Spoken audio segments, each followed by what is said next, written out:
How many times have you told yourself, I'm just waiting for a sign to make that big leap that you've been dreaming of, to tell that person how you really feel?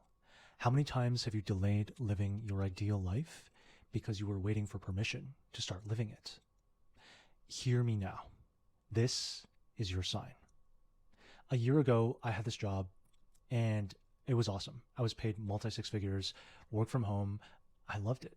But my whole career, there had been one thing that I loved even more, and that was coaching. For 5 years, I've been building a coaching practice on the side in late nights and back to back filled weekends. But for 5 years, I kept waiting, like waiting for the right moment to quit and go all in on myself, waiting to feel 100% ready for the sky to fall, for the earth to shake, for some sign that now was the right time. Then in 2023, the sky fell. My wife had a stroke at the age of 30. Just 2 weeks later, my dad collapsed and ended up in the ICU. It was the most terrifying 2 weeks of my life. And in the middle of all of that, I realized that life does not wait for you. You know how people say you could literally die tomorrow? I was that guy who used to roll my eyes at that. Then the universe got tired of whispering to me and it screamed. The two people that I loved the most came this close, and I finally realized that it was time.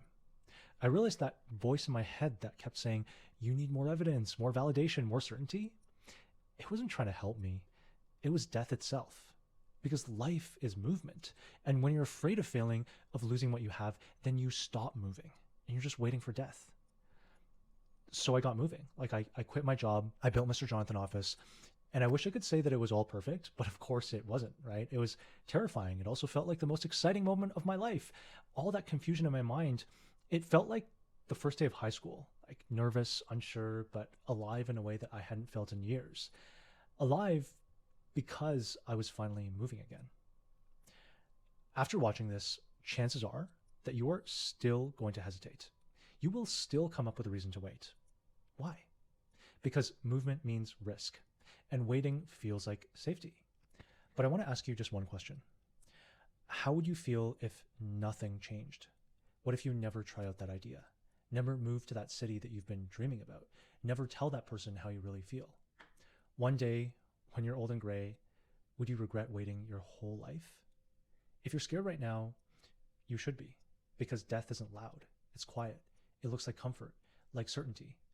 But this will be your first small step, your time to move. And the moment that you move is the moment that you get to live again.